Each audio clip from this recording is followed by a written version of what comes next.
Chapter 12 The Crane Fairy. The myriad beasts token floated in the air following Fang Han's will, so miraculous that his mind began to race.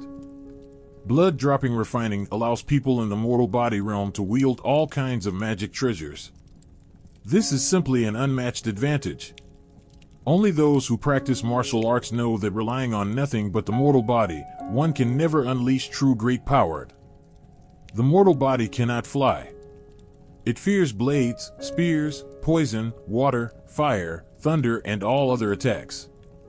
In short, even if one cultivates the mortal body realm to the 10th level of divine transformation, gaining the strength of 5 horses, one still cannot escape the fate of a mere mortal. Only after cultivating to the mystic power realm can one open one's mind, nurture magic power, and gain divine abilities. But how difficult is it to reach the mystic power realm? If 1 out of 10,000 experts succeeds, that is a blessing inherited from ancestors, a heaven-sent fate. It is at this juncture that the value of magic treasures becomes cleared. What if a man still stuck in the mortal body realm owned a flying sword? He could slay a man 1,000 paces away. After blood-dropping refining, it can soar freely. What destructive power would that bring? What if that man also had a protective amulet that forms a wall of energy impervious to blades and spears? What an unstoppable killing machine would he become? A divine strength realm expert could likely kill a divine transformation expert with these treasures.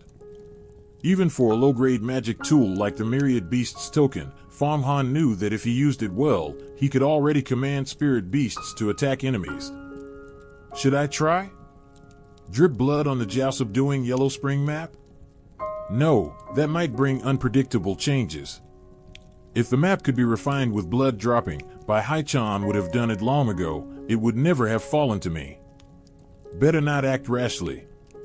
If I stir up any abnormal movement, I am dead. Fang Han was a cautious man. He knew the Jiao-subduing Yellow Spring map was a strange thing. If something went wrong with blood-dropping refining and triggered some strange phenomenon, he would not even have a way out. So he decided to test the myriad beasts token first, to see what it could do, and whether it could connect with spirit beasts to serve him. If all 36 cranes would obey his command, even a divine transformation expert could not harm him. He walked up to a crane that was clearly the leader. This crane was much more impressive and handsome than the rest, a full head taller, and the red cap on its crown blazed bright like a leaping flame. Anyone could tell it was the head of the flock. The crane looked at Fang Han and let out another long cry. Immediately, Fang Han felt a soft, woman-like voice transmitted from the myriad beasts token. "Boy, hurry up and open the net, let this lady out to fly and stretch my limbs."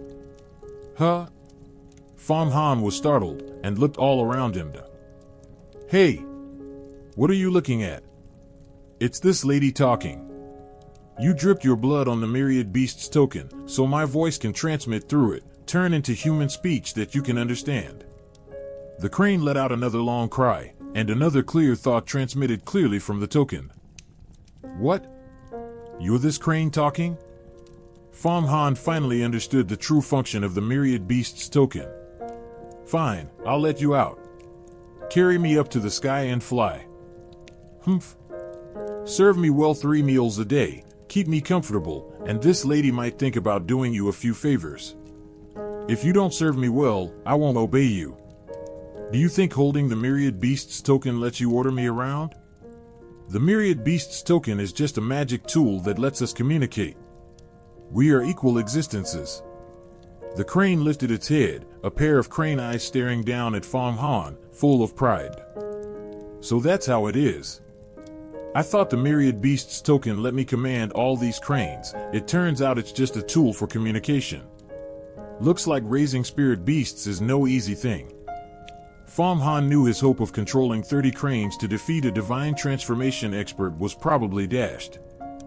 "Lady Crane, this humble one greets you." Once he understood, Fang Han's expression shifted. He broke into a smile and bowed deeply.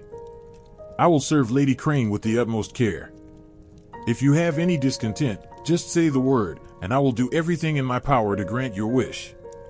As he spoke, he opened the great net. Flap, flap, flap. A tornado burst out as all the cranes flapped their wings, rushed out, soared into the sky, and glided freely. You're a good person, really good. Looks like we can be friends. And your aura is very strong, your strength is pretty good. After flying around for a while, the crane fairy suddenly dove down and landed in front of Fang Han. The strong gale forced him to hold his breath, but his feet did not move an inch. From now on, I will have the others help you more. Thank you, Lady Crane.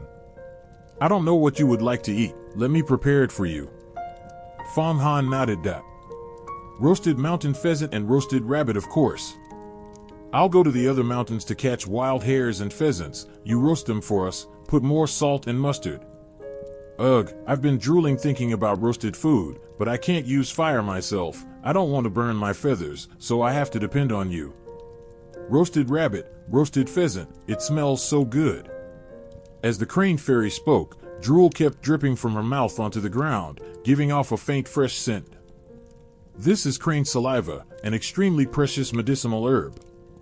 Looking at the crane saliva dripping to the ground, Fang Han felt a wave of regret and wanted to find something to collect it. 100-year crane saliva is already a great thing for regulating internal organs, nourishing yin and boosting yang, and moistening lung qi.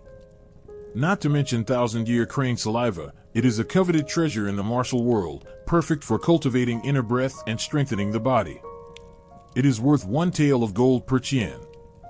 The cranes of Yuhua sect are all special breeds, their saliva is probably comparable to that of a 1,000-year wild crane. Let's go catch game. After drooling her fill, the crane fairy flapped her wings and took off, calling to the other cranes. The whole flock flew out toward the rolling mountains outside Yuhua Mountain. You all, set up the grills. Seeing the cranes fly off, Fang Han quickly ordered his more than 200 servants to set up mini grills, getting ready for the barbecued. Soon enough, the flock of cranes flew back. Every crane had caught some game. Besides mountain pheasant and rabbit, there were also large fish from the river, wild wolves, foxes, even sika deer, tigers, leopards, antelopes, wild boars, and bears. Most impressive of all, the crane fairy had actually caught a large python covered in patterns. She threw it to the ground, startling all the servants. This really is a cushy position. Just letting these cranes hunt every day brings an untold money. Tiger pelts, bear pelts, fox pelts, snake gall, bear paws. Looking at all this, Fang Han finally understood why Fang Man, Fang Rui, and Fang Lai had coveted his position so much. He ordered his servants to work for half a day, skinning the game, selecting fine meat to roast. Fang Han even personally handled the large python the crane fairy caught, cooking it until it gave off a rich fragrance, going all out to serve the cranes wholeheartedly. He even had servants bring fine wine for the crane fairy to drink. One by one, the cranes were well fed and satisfied. They flew around in the sky for a while, landed, and returned to their quarters to sleep. These spirit cranes are not as tricky to serve as humans, their minds are quite simple. After finishing serving the cranes, Fang Han let out a relieved breath.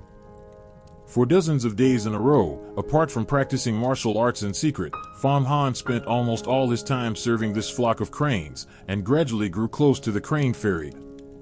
After his boxing art reached the divine strength realm, the 9-aperture golden pellet in his heart seemed to circulate much slower, as if his physical cultivation had already reached the limit.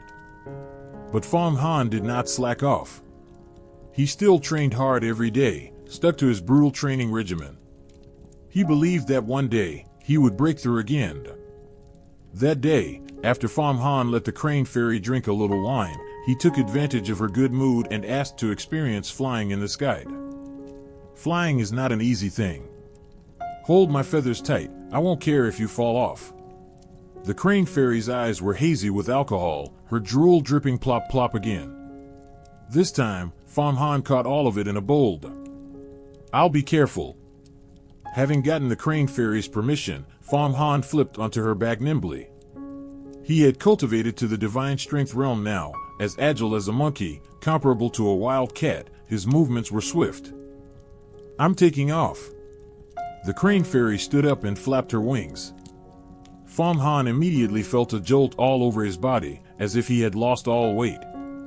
The wind whistled in his ears so hard he could barely breathe. When he forced his eyes open, he only saw forests and peaks spread out like stars below, and all the palaces were only the size of a fist. If he fell, he would definitely be smashed to pieces. So this is what flying feels like? I'm finally in the sky. Though his heart was a little nervous, Fang Han was extremely stirred. But this is flying relying on external force. One day, I will cultivate to the mystic power realm and walk on thin air on my own. That is what a true immortal is. Fang Han thought to himself, but his hands held the crane fairy's feathers tightly. The crane fairy beat her wings and shot through the clouds like an arrow. Soon she flew out of Yuhua Immortal Mountain. Beyond Yuhua Immortal Mountain were rolling mountains that stretched on endlessly. No one knew exactly how many there were, 100,000. No one knew how many secrets were hidden in those mountains. Where are we going? When Purple Lightning Peak was out of sight, Fang Han asked through the myriad beasts token from the crane's back. What are you afraid of? I can fly 1,000 li in an hour. The crane fairy huffed. Going back is easy, a few flaps of my wings and we're there. Fine, I'll follow your lead. Your wings are on your body after all. Fang Han ducked down, burying his whole body among the crane's feathers, like wearing a huge crane feather cloak. The air current slid over the feathers and could not reach him. He immediately felt much more relaxed and began to enjoy the flight. Just then, suddenly, in the mountains ahead, several towering black gases rose into the sky like beacon smoke, forming 7 columns of smoke that looked ready to pierce through the sky. Within each thick, black smoke column, countless ferocious faces condensed from black smoke loomed, as if the gate to the demon world had been opened. Bad. This is the Heavenly Wolf 7 killer smoke of the demon spirit sect. Hurry up and go. Within tens of thousands of li around Yuhua Immortal Mountain, there should never be any people from the demon or demon spirit sects. How can this be? Hurry, let's go. The moment the crane fairy saw the black columns piercing the sky, she squawked in alarm, spun sharply around, and almost threw Fang Han out of her feathers. What is going on? Fang Han also saw the 7 black beacon columns in the distant mountains. Run fast. If they spot us, we're dead for sure. The crane fairy cared for nothing else. She flew back frantically.